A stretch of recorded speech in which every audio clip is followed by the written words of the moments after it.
clutch day.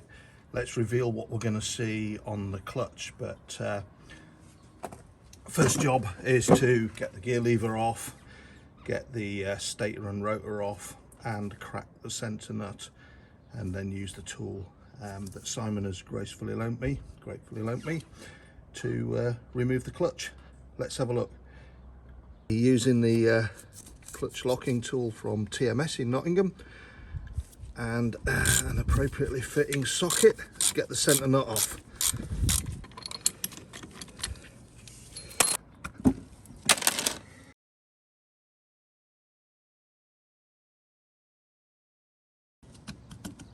Fighting the magnet. So let's just put that gently up there. Just going to slacken off the chain tensioner, hoping that I can ease the chain over the rotor, and then that'll afford the distance for the puller to get the rotor off. So I had to use a puller to get the centre part of the clutch off, but I'm no expert on this. Absolutely not. This is my first time I've seen inside a T140 clutch, but when I've removed the centre, I'm absolutely sure what I've come across isn't standard. So this is what I found on the inner clutch basket. Now, I ain't no expert, but if we look at it, we can see just to the right of my thumb a bit of thread, and then there's a snapped off thread on each of the ones, and it looks as though at some time during its 50-year life that a previous owner has drilled and tapped metric nuts into the front facing plate. We can see some chatter marks on there, but I absolutely don't think that's standard. Now, I ain't no expert on this, so please forgive me, but that looks to be part of the back plate casting. There is absolutely no thrust washer on the back of that inner. As I said, I'm no expert, but maybe the thrust washer's behind the main plate, and we'll have a look at that at the minute. But I'm not impressed. I'll order a new one of those as a minimum, but sorry, my iPhone is probably struggling to focus. So outer and inner clutch basket off. I've just put the nut on there to, well, A, so I don't lose the nut, and B, it preserves the threads. There's very little evidence of scoring on that, and as you see, there was a bodge job on the metric on the inner with threads. I'm learning as I go along, but I'm absolutely sure that that clutch inner should not look like that. It does make me wonder, if we open it up, what horrors we're going to find inside there, but I'm not putting up with that. I'm going to order a new one. Let's take a closer look at both the inner and the outer clutch baskets. Inner clutch basket, we can clearly see chatter marks there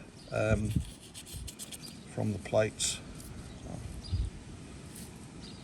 Yeah, for me, I mean, I've cleaned far worse up, but to be honest with you, it just reinforces the case to get rid of this bodge job of a inner clutch working.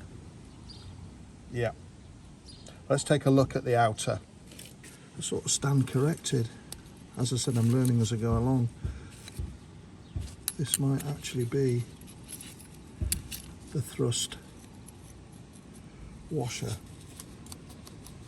but let's compare that to the new one I've just bought from TMS in Nottingham. So guys, forgive my earlier ramblings around thrust washers. That was clearly the thrust washer. There's the old one. It's heavily scored, and whilst the human finger and no bore micrometers, we can straight away, I can see a heck of a difference in the thickness of those two. The one in the right, the new one, is far better fitting, and as you know, lads, I'm no expert, but that is a far better fitting. This is overlated, and why would it not be overlated when you saw the movement of that clutch and clutch basket? So let's pop that on there, and let's have a look at another one. But it's hard, isn't it? I'm ever so sorry for the iPhone. Look at that. So that thrust bearing is mullered, and that is the new thrust bearing. So I've removed everything, and I will make a shopping list and photograph all my parts. The rear basket, the outer basket, does not look too badly worn. There are no witness marks or roller marks on the inner lining of it, but that inner is certainly a bloody bodge job. No two ways about it.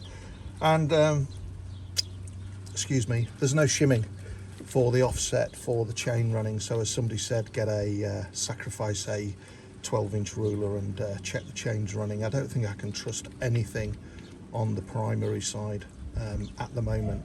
So major replacements coming. I just noticed this. A historical repair. Look how the primary chain has obviously eaten into the case. Yeah, thankfully it's not done any damage, but somebody over the last 50 odd years caught it appropriately. Look, you can see the chain has actually hit the back of the case there. Could even be with that basket that I've just removed, and I've just caught it in time, but who knows. Thanks for watching. If you enjoy these videos and me learning as I go, please think about hitting the subscribe button. And please, I've left the commenting on if you've got anything sensible to say, or you've got some instruction for me. I'd greatly appreciate it. But all around, this case is evidence that at some time either a chain has let itself go or the tension has failed. Thanks for watching.